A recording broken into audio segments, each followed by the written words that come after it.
Good evening, everyone. Welcome to Notre Dame Admissions Live. My name is Father Chris Rehagen. I'm one of the directors in residential life here at Notre Dame. I'm excited to be with you today. I would just first like to start by offering my own congratulations to all of you admitted students, as well as your parents, guardians, all those celebrating with you. Hope to see you here at Notre Dame next year. Hope this presentation might help. So you know a little bit about me. I am, as I said, Father Chris Rehagen, a Notre Dame grad myself. I lived in Alumni Hall. We'll talk about our residential hall system here, but I lived in Alumni Hall during my time here, was ordained a priest afterwards, was away from Notre Dame for a few years, and been back now for 7 years in the residential life system.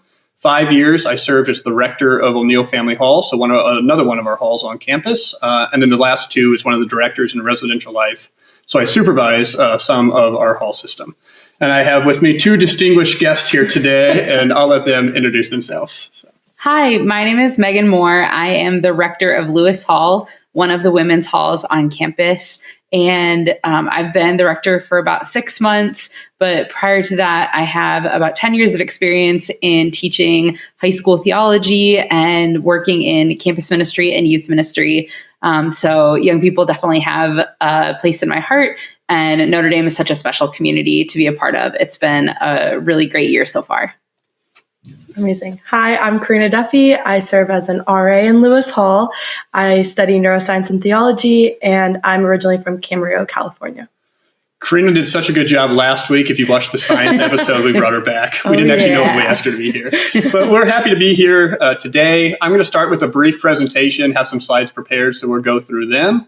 And then kind of get to your questions and answers. I know that some of you submitted questions in advance, so we'll try to get to many of them. You're also welcome to submit questions in the chat today. We are joined by a Notre Dame senior, Ian Baker, who's going to be answering some of the questions in the chat. They're kind of those questions that can be answered fairly easily or pointing you to the right resources. So we'll go from there. So with that, can kind of get started on our slides here today. All right. I think the most important thing that we can kind of tell you about our residential life system is we consider ourselves to be at the heart of our mission of the university. You know, here at Notre Dame, you can see this quote from Blessed Basil Moreau, the founder of Holy Cross. We talk about forming the mind and the heart. And I'd like to think that our residential life system, a lot of the community supports we'll talk about today, are the places where the heart is formed. We hope that your mind is being formed in the classroom. We know it is. We also hope that it'll be formed in the residence hall as well through conversations and other pieces of the puzzle. But we also hope to form your hearts here, that this is a place in which you're formed in a community, you're formed to be good citizens, you're formed to be people who really know how to love each other and meet each other where you're at. You meet people from all over the world in our halls, but a place where your heart is formed. It's just really important for us and kind of the backdrop of all that we do, kind of trying to form you in the virtues that are really important here at Notre Dame. In terms of the kind of nuts and bolts of our system, we call it 32 homes under one dome. You can see here we have a picture of the dome, and all of our halls are relatively close to that, at least. So 32 undergraduate halls. We are a single-sex halls and mixed class. So we have first years through seniors in our dorms. We love that system. We believe our seniors or juniors can add a lot to the experience of the first years in the hall. We are what we call a stay hall system, which means that many of our students will stay in the same hall for their entire time on campus. If for whatever reason you want to move halls, you are allowed to move halls after your first year. But we find that many of our students tend to stay in the same halls as we build that community over time. One of the things that's really unique here about Notre Dame is that our assignments are random. So as a first-year student, you will randomly be assigned to one of either 17 halls on the men's side or 15 halls on the women's side. We love that, or I enjoy that at least, because it gets people to meet each other, people who may be from different parts of the country, different parts of the world. We're going to put you all together and we're going to give you a chance to get to know each other and to encounter one another and to grow with one another throughout your time. I think another really important part of our system is our hall staff, both these 2 fine people are members of hall staff. They're going to talk a little bit about their roles here in a minute, so I won't say too much about that. I think one thing that's not on this slide, but probably important to know, is that we have a 3-year residency requirement here at Notre Dame. You are allowed to move off campus during your senior year. If you study abroad during your junior year or your sophomore year, that actually counts as part of your residency requirement. But the point is, we believe so much in our residential life mission. We believe so much in what happens in the hall that we ask that you stay there for 3 years. I think many of our students really enjoy this and really appreciate that part of Notre Dame. A couple other things to know about our halls. I would say we have a tradition of tradition. You'll find out what that means if you come here, if nothing else. Tradition is very important to us. Each hall will have a residential life or a chapel. So each hall will have a chapel. Sunday Mass is said there. Students are not required to go, but of course we encourage it. Each hall will have signature events, so different events that they put on for the entirety of campus. Different ways in which we build community. Those halls serve community life. Often they're fundraisers for different charities in the South Bend areas. Pretty neat parts of things that you can be a part of. Each hall usually has 2 dances a year. Dances are very big here at Notre Dame. I honestly don't know if I can understand it, but other people love them, so I think that's great. We also have inter-hall sports here. I know this was actually one of the pre-submitted questions, but each hall will form their own kind of inter-hall teams for different sports. On the guys' side, football is very popular. Women's side, basketball, soccer, softball, flag football. I forgot about flag football. We made it to the championship. Did you win? No. Okay, all right. We won't cover it. But inter-hall sports is an important part of it. We ask that the halls kind of come together in those ways. Each hall has their own mascot. Each hall typically puts on their own retreat as well. Just a number of traditions within the hall. These 2 kind of pictures here, I thought they were interesting, so I put them on the slides. On one side is the Gospel of Faith, or the Voices of Faith choir. It's a gospel choir here on campus. They were leading us at the Martin Luther King Jr. prayer service that we had just a couple weeks ago. But that's the sort of thing where halls come together to go to that sort of service. Often there'll be a walkover from the hall as we kind of say these are the events that are really important to what we value here at Notre Dame. But the halls come together in many of those ways. On the other side, it's just 2 people from Howard Hall. Their mascot is the duck, but 2 people on an inflatable duck on a snow day a couple years ago. So I just find it to be a really neat part of residential life and our time together. So as I mentioned earlier, one of the things that I think sets Notre Dame apart in our residential life system is our hall staffs. We have a rector in each hall, so a trained professional in each hall. We have 2 assistant rectors in each hall, so grad students who assist the rector. And then we have a number of resident assistants who can only be seniors in our system. So it's a true leadership position where you've worked your way up to that. So I'm going to let Megan and then Karina talk a little bit about their role in the hall and how they see it, what they do.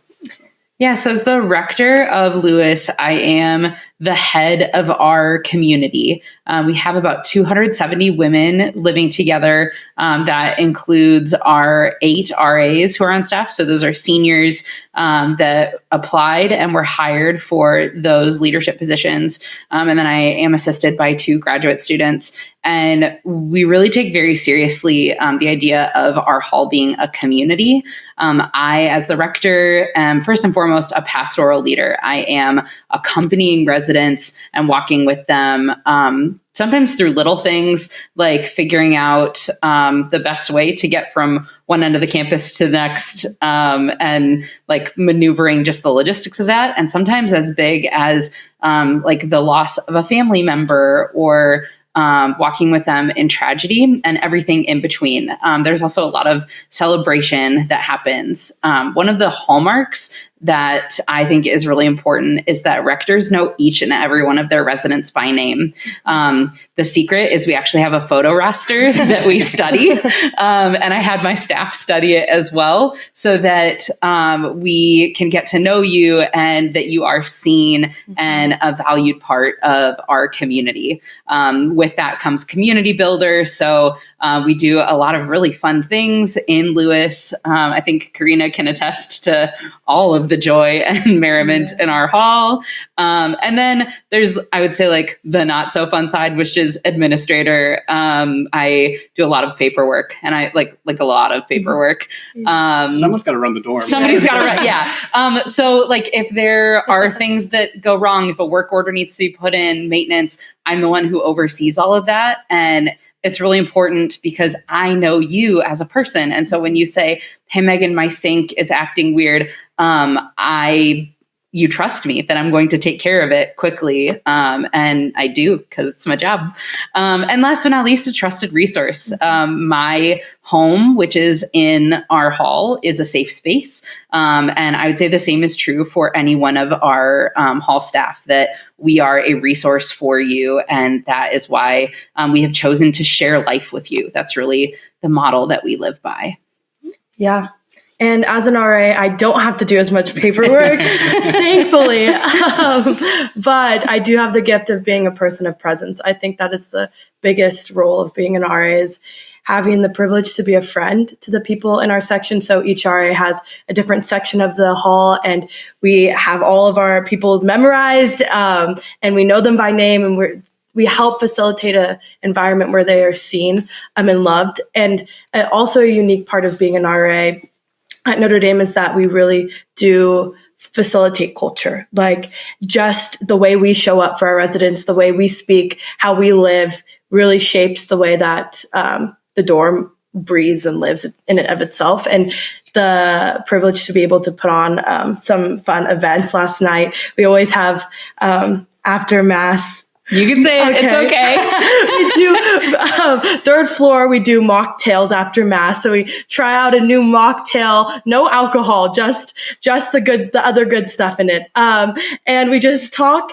And last night we were there for like almost 2 hours, and we have two really great storytellers in our section, and they were going off. I was almost on the floor laughing. And so, like, just to be able to build community just by existing with each other and sharing life and drinking fun beverages is a perk of the RA role. But also part of the role is to help maintain safety in the hall. And so we're the first line of defense sometimes when things are going wrong. And so residents will come to us, and then that's when we have to take it to head staff when things get serious. But yeah. So, I mean, I think our rectors, our assistant rectors, our RAs are so valuable in the hall. They provide just a level of care that I don't think a lot of other schools offer, a level of formation. I think they're the secret to how we try to offer like really welcoming, inclusive homes. You know, They make it a home for our residents, and I hope all of you will get to experience that next year as well. But in addition to our rectors, our assistant rectors, and our RAs who are in the hall, we kind of have other networks of support that are associated with the hall or might even live in your hall.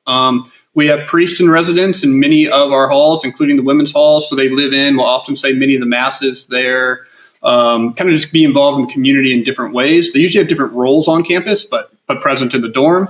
We have faculty in residence in a few of our halls. So faculty members, often spouses and their spouses, who will live in the halls, trying to connect academics, the intellectual life and our life in the hall. Really good people and resources to get to know. We have faculty fellows for most of our halls as well. So they don't live in the hall, but they're associated with a hall. And so they often will do different events with the hall or build connections with the residents of the hall. Again, trying to connect the academic side with our life in the hall.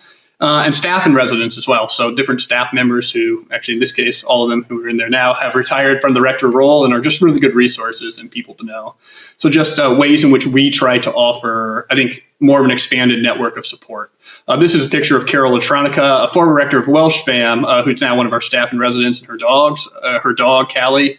We do actually have a number of dogs and pets on campus. Everyone's wondering when Megan is going to get one, but we'll see. It depends on how many ND Day funds we raise. Just kidding. That's probably a bad idea. But a few of our rectors will have dogs or cats or other, and we allow our rectors to have them. We're of course careful around allergies and other things, but sometimes there's even a four-legged creature living in the hall with you.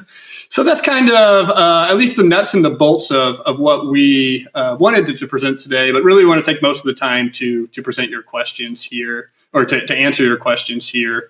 One of the questions that was pre-submitted was actually around like how we welcome students to campus. And we welcome students through kind of a couple-day process that we call Welcome Week or Welcome Weekend, where students and their parents or guardians or family or whoever's dropping them off are invited to come to campus on Friday before class starts. And we have a whole kind of weekend's worth of activity for them. So I don't know if you guys want to talk a little bit about that, maybe your experience with that as a rector or as an RA. Yeah, so each hall on campus is going to have actually a welcome weekend team. So in addition to hall staff welcoming everyone and knowing you by name when we greet you.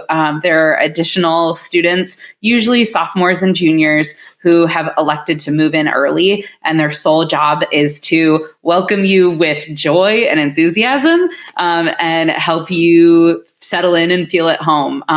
It's actually a really great system. They pile in all of your stuff into like bins and get it up to your room, and it's one less thing that you have to worry about. But there are all sorts of activities that weekend that really help you kind of settle in and feel at home. Yeah. I remember my freshman year pulling up with my parents and we were the chicks, Lewis Hall's chicks, and having someone in a chicken suit and big loud music blaring, and they pulled out their bins, and I just felt so like seen, like just so excited to be able to move into this place. And there's just such good energy in the air. And then this year to be able to be on the receiving end of all the first years coming in, and being able to be that person that knew my residents by name when they walked in the door and helping them loft and de-loft their beds. That's not the most fun part, but it is a great necessary part of the job. And yeah, just the welcome weekend team is phenomenal. They do such a good job at bringing in the first years. So yeah, such a nice thing. It's in our dorms where we're welcoming people, but then we spend the next couple of days on campus where students are able to go to kind of first classes or different sorts of things where they need to get done.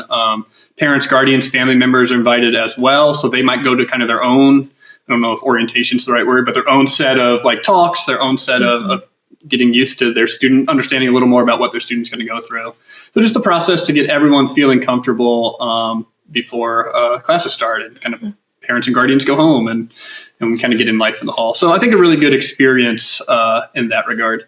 Another question that we have here is actually about security on campus. So what security is like and those sorts of things. I don't know, one of you guys want to take it or you want me to? No, that's fine. So everyone is going to have an ID card, and that really is your golden ticket around campus. Not only does it have like your meal swipes and your flex points, which work at the different eateries, but it also is your way to get in and out of your residence hall. And I find it to be a great sense of like safety that only my Lewis residents are the ones who are able to swipe in and out of our hall. Or like swipe in, sorry, not swipe out. And if you're not a Lewis person, you have to have a Lewis person with you to get in, or someone has to let you in. And especially because rectors and hall staff know who our residents are, we can see like, oh, hey, you're not one of ours, but like when your person comes, they'll let you in. And really that's safety. In addition, we have our own police and fire on campus, like emergency services. And I find that I feel very comfortable with their presence around. We have a really good relationship with them. Especially like the police officers are great. We do like a pizza and patrol, and they really just add an additional sense of safety and security for everyone. Yeah. They're awesome. Sometimes they just come and hang out in Lewis. Yeah. And I love talking to them. So. They'll come and sit in our lobby, and it's like, oh, hey, is something going on? They're like, no, we just wanted to say hi to you guys and see how our chicks are doing. Yeah. Yeah, I think it is one of the really nice parts about being at Notre Dame. I think it is a very safe campus overall. I don't have a ton of experience on other campuses, but just a really safe place. And I think all of our partners work really hard to keep it being that safe place. Yeah. Another question. Can I say one more? Sure. Yeah, I just would want to say that I feel, as a woman, I feel pretty safe walking around at night. And that is not the case for a lot of my other friends that go to different universities. So I do feel very privileged to be able to not have to think too much about safety at night. And a nice piece of that too is there's not really like a road going through the center of campus. So it's mostly pedestrian, which keeps things additionally safer, which I think is really nice. So another question I think is about breaks and kind of like what we do with breaks, how housing works during breaks, all those sorts of things. I can answer like maybe the nuts and bolts piece of that. So during fall break, spring break, Easter break, Thanksgiving break, our halls are open. So many students will stay during those times. Many will also go. There's a lot of options of things that you can do during breaks. Karina can probably talk about some of those here in a minute. Yeah. But in general, our halls are open during that time. Students can stay here. The dining halls are open, all that sort of thing. The exception to that would be Christmas break. And of course, then during the summer as well, we do ask our students to leave. At Christmas, you can leave all your things there, but you aren't able to stay in the dorm for when the university is closed for about 3 or 4 weeks there, depending on the length of the break. And over the summer, we ask that students move out and then kind of move back in the fall. We use the residence halls for a number of different things during the summer: sports camps, alumni groups, all sorts of different things. So hopefully that's helpful on that piece of it, or at least how it works, with the breaks themselves. I think a lot of people, though, even though students are welcome to stay during fall and spring break, Easter and Thanksgiving, they do end up going somewhere. So I know, Karina, you can talk a little bit about kind of your experience over breaks and kind of some of the cool things you've done here. Mm-hmm. So there's so many opportunities of ways to use your break.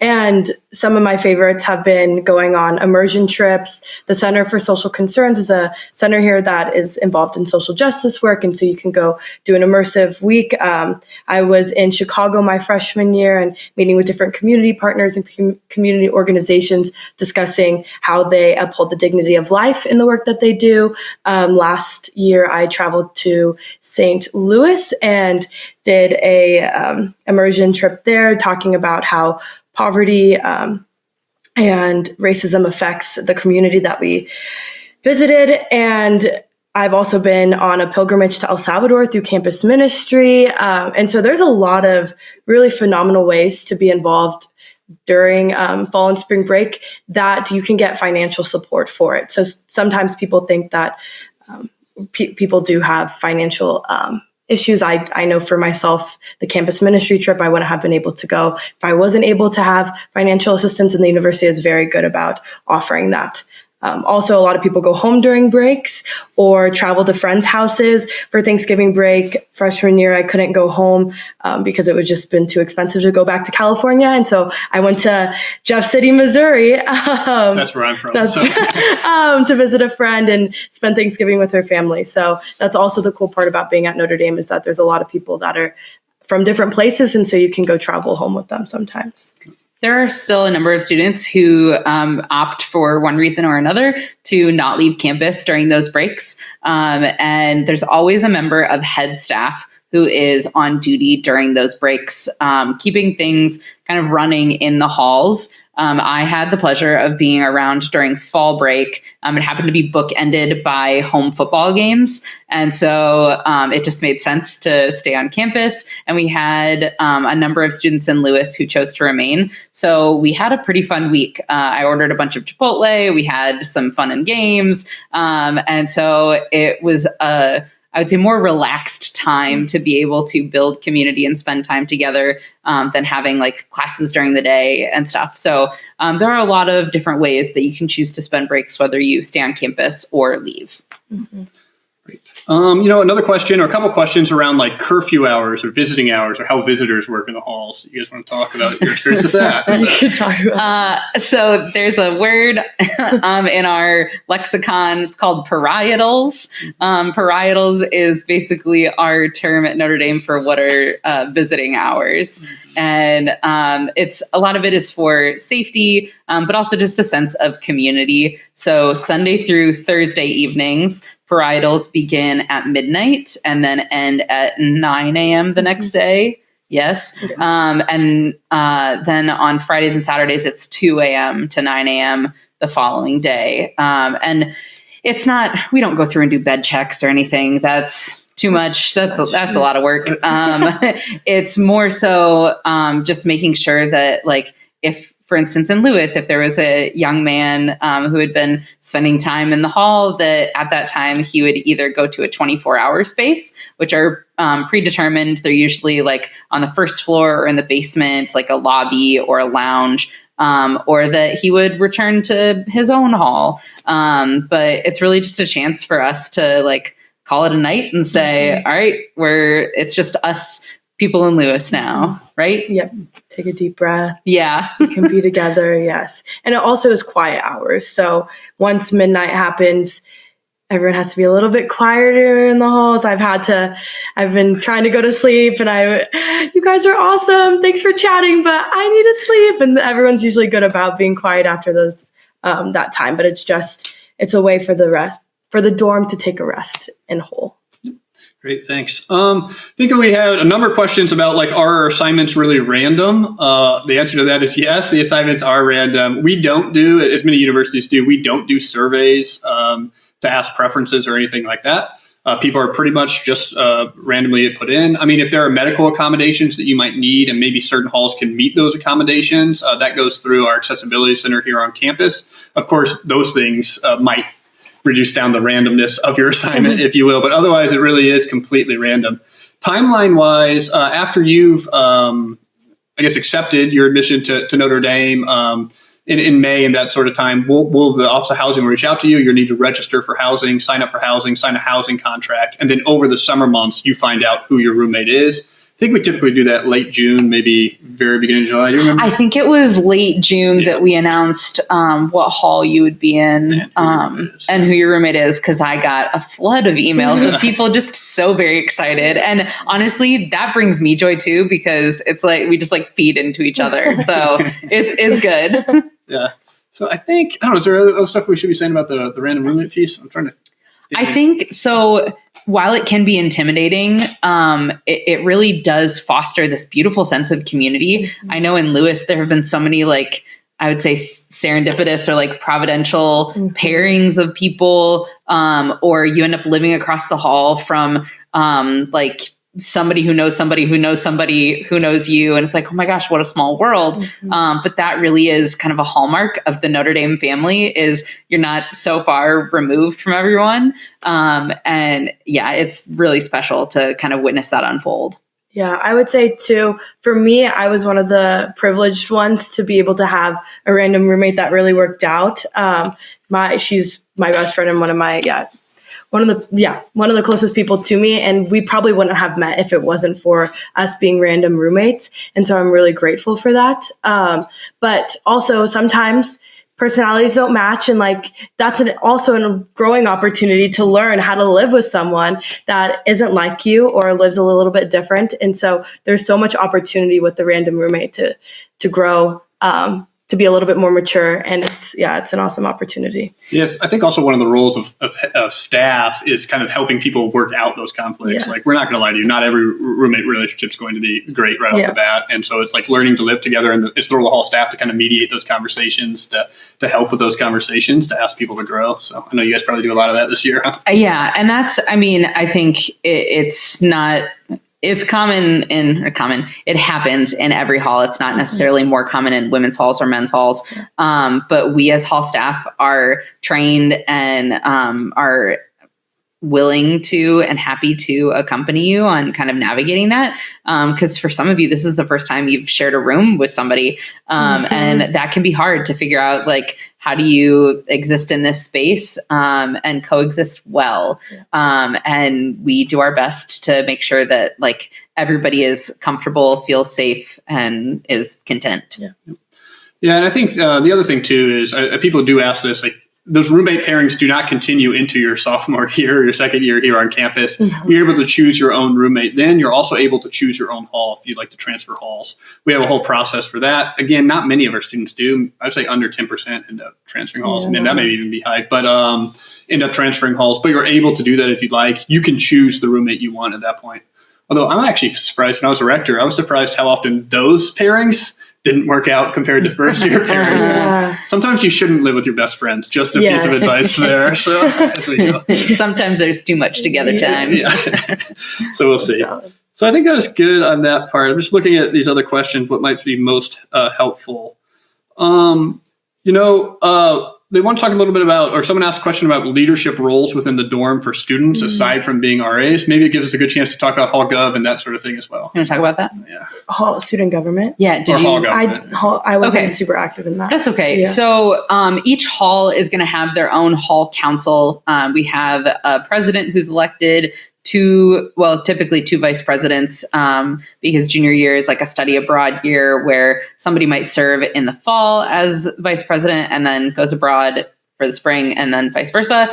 And then there are all sorts of like executive roles and commissioner roles. And this is really a chance for freshmen, sophomore, juniors to find find their place. Like we have 2 first years right now in Lewis who are our digital commissioners. So they're in charge of our hall website and our social media pages, and they are killing it. There's so much pride and leadership, and it's really been beautiful to like witness them step into their own and use their abilities in a unique way. But yeah, like if you have a gift that you want to share with the hall, we are able to fit you in there. As far as like other things, we have masses. So if you have musical abilities or want to read, that's a nice way to get involved. One of my particular favorites is our hall clerks. So mail is a big thing. Your mail comes to the hall in a big sack because we have our own postal service on campus, and somebody has to sort it and deliver it. And the young women who are my, I call them mail fairies, and we have a fairy godmother. She's a senior who's in charge of all of them. They are literally like the most organized people I know. And it's really great to just like trust that they will get it done. So there are all sorts of opportunities to step up as a leader within your hall community. There's even like an apparel commissioner. Oh yeah. People who design like the cool sweatshirts and stuff. Yeah. And also, even if you're not in an executive role, part of Hall Gov, there's other ways such as leading Bible studies or leading different small groups. And what's really cool about how Notre Dame is that we have the 3 years, so juniors are there. So we do have upperclassmen that just serve as really good role models for our underclassmen. Just the other day last week, I heard some juniors giving advice to freshmen, and it just like warmed my heart. And they live across the hall for like the hallway from each other. And just to have an upperclassman that's been through it can give some life experience to the freshmen is just so unique and so helpful because one RA can't cover 40 underclassmen. And so it's really cool to have juniors and seniors just be a person of presence as well to give wisdom to the underclassmen. So I think that's an important thing to note too, is that we have an intermingling of the different classes in each like individual wing or hallway. So there's not just like a freshman section of your dorm or a sophomore section. Like we have in Karina's hallway a nice sprinkling in of first years all the way up through seniors because there are seniors who opt to stay in the residence halls. And I believe there's an incentivized something for that. Number of seniors now. Yeah. So, we've had a number of questions, I think, around like alcohol, marijuana situation in the residence halls and kind of what that looks like on campus. So I can at least kind of talk about the general rules around that, and you guys can fill in your experience. So Notre Dame is not a dry campus. Those who are over 21 are allowed to be able to drink. Hard alcohol, though, is not allowed on campus or in the residence halls, but those who are over 21 can have beer or wine. Anything under 14% is the way we look at it. I'm not going to lie to you and say that people don't drink on campus, even underage. People do. We try to enforce those rules, but we're also not out looking for you, if that makes sense. We're not going door to door checking these things or anything like that. Parties are allowed on campus, generally encouraged among the older students, of course. But I mean, our campus is not dry. Our residence halls are not dry. There will be people who are drinking in the halls legally, and probably some illegally as well, even though we try to cut down on that and to enforce those rules. And the same thing, obviously, marijuana is not legal in Indiana. It's not legal here on campus. We don't have, in my mind, at least a large problem with that in the halls. I imagine, it is legal in Michigan, so I guess there's always things around that, but it's not really a problem as I see it in the halls. Off campus, I can't speak to that, but definitely not a problem on the halls, and I don't think it's a big problem off campus either. You guys want to talk about your experience with that? Yeah, so I'd say to echo that, we really haven't had any conduct issues with marijuana or drugs in general in Lewis, which has been a big consolation for me. And as far as alcohol goes, I mean, we're trying to foster healthy relationships with alcohol. And I think that's one of the gifts of not having a dry campus or dry residential halls, is that we are able to model what like healthy behavior and normal interactions with alcohol looks like. And our older students can model that for our younger students. And it's all part of that culture of community. If you want to speak a little bit more about that. Yeah, no, I think you covered that well. I think the party situation too. What's really cool about how the relationship between residents and RAs is that if someone wants to throw a party, they text the RA like, hi, like, we're throwing a party, just want to let you know. If it gets too loud, please let us know. And there's a really healthy relationship typically between the people throwing the party and the RA, so that the RAs can help monitor, keep people safe. And if something does go wrong, then the resident can text the RA and say, something's up, like, please come in and help. And so for the most part, it's very safe to be able to enjoy a Friday or Saturday night on campus. So, it's all, I think we're walking this fine line of trying to hold our students accountable. We have rules, there are laws in the state that we need them to follow, also while helping them learn appropriate ways too, and building community in the right ways around that. So always an interesting relationship. And I mean, we don't always do it perfectly, but that's the goal, I think, around alcohol in particular, and then drugs, obviously, just pretty much no tolerance, do our best on that. So, all right. One other thing that I think is just helpful to talk about, a little bit less on the dorm piece in particular, but maybe just some of our other resources on campus. One of the things I always say, like, the role of the rector is the keeper of the stories, if you will, on campus. They know people's stories, and then they can often get them to resources that might help those students thrive or flourish during their time on campus. So you guys just want to talk a little bit about, like, some of the resources as you think about them on campus that we try to connect our residents to as we go. So. Yeah. So the three, I would say four, actually, off the top of my head, the UHS, which is the University Health Center, the University Counseling Center, UCC. We have a lot of acronyms at Notre Dame that you will come to learn. But yeah, so the UHS, UCC, the Student Care and Support Center, which doesn't have an acronym right now, maybe someday it will. And then I would say Sarah Bay, which is our accessibility and is there like a better accessibility? Yeah. But they're all very conveniently located on campus, kind of in the midst of our different residential hall chunks, or like, quads. Anyway. So conveniently right across from Lewis, just across the street from us, is the UHS and UCC. I have walked over a number of residents to our counseling center who have expressed just, whether they're feeling anxious or lonely or having trouble processing different things that are happening to them and need that help, that professional help that I can't offer, that an RA can't offer, but also aren't ready to walk over by themselves and make what can seem like a really big move to go talk to a therapist. I have accompanied students. I've had RAs accompany students, just to have that extra layer of support. But then we also have an incredibly vast health center as far as doctors and nurses. Actually, Karina got a cut last semester and had to get stitches. I know, but she had to get stitches. I didn't even realize that they could get stitches at UHS. And so we walked across the street and like holding a towel around her finger, and she got stitches and was all the better for it. Didn't have to leave campus for that like really key thing. Yeah. And student care and support, I would say, is one of the things that ties it all together. So we have these care consultants who they're not therapists. I would say they more operate in the realm of like a social worker of sorts. And they really are the hub of this wheel that connects students to academic advising, to their rector, to the counseling center, to these different resources that help you thrive and succeed as a student. Because not everybody needs the same level of support and care, but we want to make sure that everything is equitable and that students receive what they need to be successful here at Notre Dame. Yeah. And this is going to sound so cheesy, but it's so true. Like your mental health really does matter here. And it's been really such a gift to be able to see kind of the behind the scenes, like as being an RA, and to see how much work Megan puts in to make sure that people who are experiencing really hard things are getting the help and care that they need.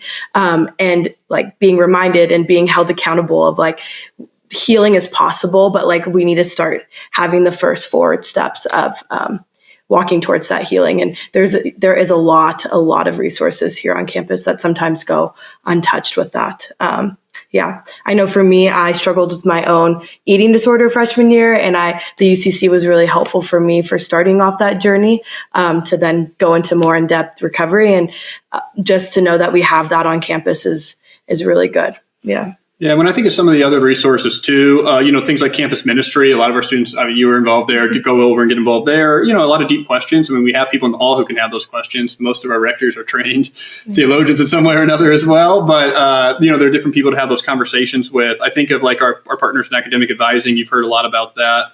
Like our Center for Multicultural, or Gender Relations Center, and then our Center for Multicultural Students and Programs. Like we're here to try to help people find a home on campus, and we hope we can really provide that in the halls. But if not, for whatever reason, someone's like, I'm not having a great experience in the hall, we want them to feel comfortable and at home here. And so we're always trying to connect people to other resources to give them kind of that group and community there. So anyway, just a few things about the resources that we have on campus. I think our time is almost up, so we might just finish. I thought we'd finish by seeing if you guys have any advice for our prospective admitted students. I can start. Okay. Just one piece of advice right now as you are making your decision with where to go to college. First, I want to just say celebrate yourself. You probably already have, but I think there's sometimes with all of these decisions coming out, we sometimes forget to really intentionally recognize, like, you've done so much amazing work to get you to this point. Like, savor that, cherish that. So first, celebrate yourself, and second, not B, first and B, second, sit with all the decisions that you have to make. If you got into Notre Dame, I'm guessing you've gotten into awesome other schools, and just really listen to your heart, listen to your gut. Sometimes the right decision doesn't always make the most sense. You can create a list of reasons, X, Y, or Z, why to go to a school, but I think the school that really is meant for you will weigh a little bit differently, sit a little bit differently, and sometimes it's unexplainable. And I would just say follow that, trust that inner voice, because it's a wisdom that sometimes the mind can't unlock. So trust your gut and celebrate yourself are the two pieces of advice I would have. Awesome. So my advice, I think, is going to be a little bit more Notre Dame centric. I am not a graduate of Notre Dame, but have really just had an absolute pleasure being a part of this community over the last 6+ months now. I really need to get past saying 6 months. But I really just would say, if you feel like this is your place, it probably is. I so wish that I had a rector and RAs who knew who I was, that I had professors who were investing in me, and really all of these different opportunities that come together in what we call the Notre Dame family. So if you have any inkling of like, oh yeah, I think this is my place, it probably is. And it's probably the right place for you. And trust your gut that you will find your people and be able to be that force for good in the world that all Notre Dame grads end up being, which is really special. Yeah, I don't know how much advice I would have, but I just end by saying, thank you for taking the time to watch this. I hope you kind of appreciate what we say about residential life. Like, I believe in it. I believe in our system here. So I hope it's something that you would want to enter into as well. I think it's also different from other schools. So just something to consider in the process. And I hope you look at it and say, like, wow, this is what I want to be a part of, because I really believe in it. Other than that, I just want to thank Karina and Megan for joining me here today. It's just been great being with all of you. I know I was asked to say, and this is good, but look out for the Welcome Home newsletters, and you'll receive invitations, to the upcoming Notre Dame and Mission Live events as well.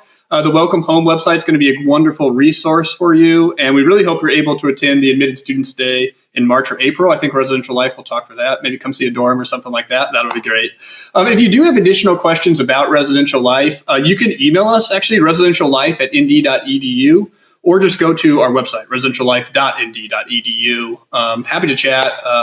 You can find all of find my information and Megan's information there. We could connect you to Karina if you had questions for her. So with that, thank you. Hope you guys have a great night, and go Irish. Have a good week. Yay.